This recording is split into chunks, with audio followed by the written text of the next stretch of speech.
Facebook পেজে অথবা প্রোফাইলে তোমরা রিলস ভিডিও আপলোড করছো, কিন্তু ফেসবুক পেজে রিচটাকে বাড়াতে পারছো না।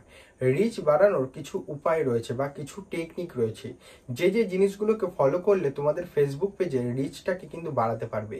এবং এখন কিন্তু প্রোফাইল থেকেও ইনকাম করা যাচ্ছে। পেজ থেকেও যেমন ইনকাম করা যায়, সেরকম কিন্তু প্রোফাইল থেকেও তোমরা ইনকাম করতে পারছো।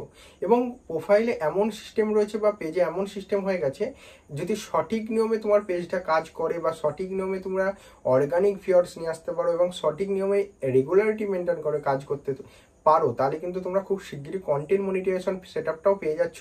এছাড়াও যে সেটআপগুলো রয়েছে ওখানে সব সেটআপই তোমরা কিন্তু সম্পূর্ণ ফ্রিতেই পেয়ে যাচ্ছ, কোনো ক্রাইটেরিয়া কমপ্লিট করার কোনো দরকারই পড়ছে না। এটাই সব থেকে বড় ফেসিলিটি, যেটা কিন্তু ইউটিউবে কখনোই সম্ভব হয়ে উঠতে পারে না। তাই যারা ভাবছো যে ফেসবুকে রিলস ভিডিও বানাবে বা ফেসবুক পেজ নিয়ে কাজ করছো অথবা প্রোফাইল নিয়ে কাজ করছো, তারা আজকের এই ভিডিওটা ধৈর্য ধরে স্কিপ না করে সম্পূর্ণটা দেখতে থাকো, যে একটা ফেসবুক পেজে বা প্রোফাইলে কিভাবে রিচ বাড়াতে হয় সেটাই আজকে কিছু টিপস দেবো। যে টিপসগুলোকে তোমরা ফলো করলে তোমাদের ফেসবুক পেজ অথবা প্রোফাইলকে খুব তাড়াতাড়ি রিচ বা গ্রো আপ করাতে পারবে।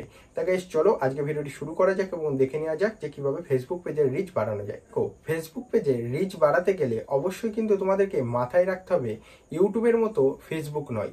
ফেসবুক কিন্তু সবসময় কিন্তু অ্যাক্টিভ থাকাটাকে পছন্দ করে। তাই তোমাদেরকে কি করতে হবে, নিয়মিত রিলস ভিডিওকে আপলোড করতে হবে। আর রিলস ভিডিওর প্রাধান্য দিতে হবে। কিরকম প্রাধান্য দিতে হবে, এমন কিছু বলবা যাতে কিন্তু রিলস ভিডিওতে মানুষ আকর্ষণীয় হয়ে থাকে। আর যদি তোমরা গান দিয়ে ডান্স রিলেটেড বানিয়ে থাকো বা লিপসিং করে থাকো, তাহলে খুব সুন্দরভাবে লিপসিং করবে যাতে কিন্তু অডিয়েন্সের পছন্দ হয়। এরকম ভাবে কিন্তু রিলস ভিডিও রেগুলারিটি মেনটেন করে কিন্তু তোমাদের ছাড়তে হবে। দিনে কিন্তু 2 থেকে 3টে করে রিলস ভিডিও তোমাদের কিন্তু রেগুলারিটি মেনটেন করে ছাড়তে হবে। তারপরে আছে ভিডিও শুরুতে কিন্তু হুক করতে হবে। হুক বলতে, যদি তুমি এখন কোনো ব্লগ ভিডিও বানাও, তাহলে বলবে যে লাস্টটুকু লাস্ট পর্যন্ত দেখো, লাস্টে কিন্তু একটা স্পেশাল জিনিস রয়েছে যেটা কিন্তু তোমরা দেখতে পারবে। কি হবে, অডিয়েন্স কিন্তু টিকে থাকবে। আর যত এঙ্গেজমেন্ট বাড়বে ভিডিওতে, তত কিন্তু তোমার ভিডিওটা ভাইরাল হবে। তাই তোমাদেরকে কি মাথায় রাখতে হবে, যে ভিডিওতে হুক করা শিখতে হবে। যে একটা ভিডিও যে আমি বানাচ্ছি, রিলস ভিডিওর কথা বলছি না, রিলস ভিডিওর মধ্যেই লিপসিং ভিডিও বা ডান্সের ভিডিওর কথা বলছি না। কোনো একটা জায়গায় গেছো, কোনো কিছু দেখাতে চাইছো, সেটাকে আগে থেকেই দেখাবে না, অডিয়েন্সকে আগে বুঝাও যে আমি এই ভিডিওতে এমন কিছু দেখাতে চলেছি যেটা কিন্তু তোমরা দেখলে কিন্তু তোমাদের খুবই ভালো লাগবে। সেটা যদি দেখতে চাও, তাহলে ভিডিওর লাস্ট পর্যন্ত তোমাদের কিন্তু ওয়েট করতে হবে।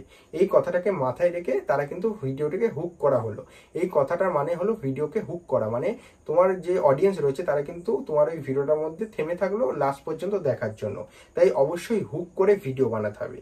আর 3 নম্বর হচ্ছে ট্রেন্ডিং টপিক বেছে নিয়ে তোমাদের কিন্তু রিলস ভিডিও বানাতে হবে। অর্থাৎ যখন যে সময়ে যে গানগুলো ট্রেন্ডিং টপিকে চলছে, সবাই বানাচ্ছে, সেই টপিকে কিন্তু তোমাদের একটা বানালে হবে না, সে টপিকের ওপর তোমাদের কিন্তু 10টা 15টা করে রিলস ভিডিও আপলোড করে দিতে হবে। অর্থাৎ 5 দিন কাজ করে 3টে করে 4টে করে রিলস ভিডিও ট্রেন্ডিং টপিকে তোমরা কিন্তু আলাদা আলাদা জায়গায় গিয়ে শুট করে কিন্তু আপলোড করে দিতে হবে। দেখো, আর 4 নম্বর হচ্ছে তোমাদের সময় বুঝে তোমাদের ভিডিও আপলোড বা পোস্ট করতে হবে। কিভাবে তোমরা সময় বুঝবে, অবশ্যই কিন্তু সময় কিরম বুঝবে, 8টা থেকে 9টা, সকালবেলায় কিন্তু 8টা থেকে 9টার দিকে কেন আপলোড করবে, সকালবেলা ঘুম থেকে উঠেই লোক আগে ফোনটা নিয়ে ফেসবুকটাকে স্ক্রল করে। তাহলে 8টা থেকে 9টার সময় ভিডিওটাকে আপলোড করলে অনেক অডিয়েন্সের কাছে তোমার ভিডিওটা যাবে, এবং অনেক অডিয়েন্সের কাছে পৌঁছালে এঙ্গেজমেন্টটা যদি ভালো হয়ে থাকে তাহলে আরো অডিয়েন্সের কাছে পৌঁছে দেবে। এছাড়াও আর একটা জিনিস হতে পারে, সেটা হচ্ছে যে দুপুর 1টা থেকে 2টো, দুপুরে খাওয়া দাওয়ার পর মানুষ একটু রেস্ট নেয় এবং ফেসবুকটাকে স্ক্রল করে বা ঘাটে, তাহলে সেই সময়টাকেও তোমরা ভিডিওটাকে আপলোড করতে পারবে। আর তারপরে আছে রাত্রির 8টা থেকে 10টার মধ্যে ভিডিও আপলোড করতে পারো। এই 3টে শিডিউলকে টাইম মতো মেনে প্রতিদিন 3টে করে ভিডিও অবশ্যই আপলোড করবে। সেটা রিলস ভিডিও হতে পারে, লং ভিডিও হতে পারে, এবং তোমাদের হচ্ছে কোনো জায়গাকার ছোট ক্লিপও হতে পারে।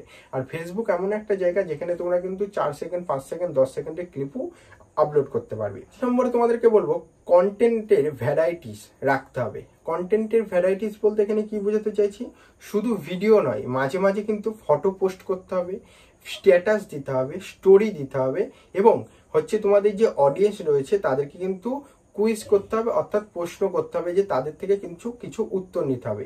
এতে কিন্তু ফলোয়ারটা তাড়াতাড়ি বাড়াতে পারবে তোমরা। তারপরে আছে এঙ্গেজমেন্ট বাড়াতে কমেন্টের রিপ্লাই করতে হবে কিন্তু তোমাদেরকে। তারপরে আমি কি বলছি, 6 নম্বরে এঙ্গেজমেন্ট বাড়াও। এঙ্গেজমেন্ট কিভাবে বাড়াবে তার জন্য কি করতে হবে, তোমাদের কেউ যদি কমেন্ট করে সেই কমেন্টের রিপ্লাই দাও, সেই কমেন্টটাকে দেখো, তারা কি বলতে চাইছে শোনো, তাদেরকে রিপ্লাই দাও। এতে কিন্তু তোমাদের এঙ্গেজমেন্ট বাড়বে সেই ভিডিওটার, এবং তাড়াতাড়ি করে তোমরা কিন্তু ফলোয়ার্স বাড়াতে পারবে। অ্যালগোরিথম এতে কিন্তু রিচ বেশি দেয়, কথাটা মাথায় রাখতে হবে। তারপর আছে ফেসবুক স্টোরি ব্যবহার করতে হবে তোমাদেরকে। কিন্তু ফেসবুক স্টোরি কিন্তু অনেকেই ব্যবহার করে না, তাই তোমাদেরকে কিন্তু হবে ফেসবুক স্টোরি, প্রতিদিন ফেসবুক স্টোরি কিন্তু তোমাদের ব্যবহার করতে হবে। প্রতিদিন 2, 3, 4 করে 5টা করে স্টোরি দিতে থাকবে। এতে কিন্তু স্টোরি থেকেও তোমরা কিন্তু নানা রকম রিচ পাবে। শুধু ফেসবুকে রিলস ভিডিও আপলোড করলে রিচ পাওয়া যায় এমন কোনো ব্যাপার না, ফেসবুকে কিন্তু স্টোরি থেকেও রিচ পাবে। তোমাদের দরকার প্রোফাইল বা ফুল হচ্ছে প্রোফাইলে যেন মানে 28 দিনের টোটালের রিচটা যেন একদম হাই থাকে, সেগুলোকে মাথায় রেখে এগুলোকে ব্যবহার করতে হবে। তারপরে আমি তোমাদেরকে বলবো, হ্যাশট্যাগ অনেকেই ইউজ করে না। অনেকে কিন্তু ভিডিও আপলোড করে, মানে রিলস ভিডিও আপলোড করে, তারা কিন্তু হ্যাশট্যাগ ইউজ করে না। তাই অবশ্যই মাথায় রেখে হ্যাশট্যাগ ইউজ করতে হবে।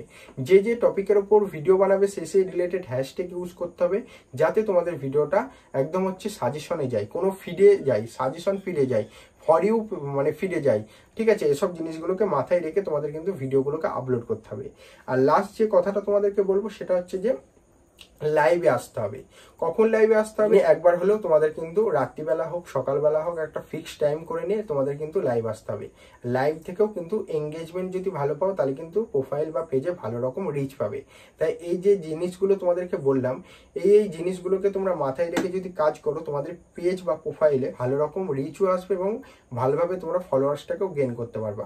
তো ভিডিওটি ভালো লাগলে লাইক করতে ভুলো না, চ্যানেলে নতুন হয়ে থাকলে চ্যানেলটিকে অবশ্যই সাবস্ক্রাইব করে দিও। আবার দেখা হচ্ছে নেক্সট ভিডিও।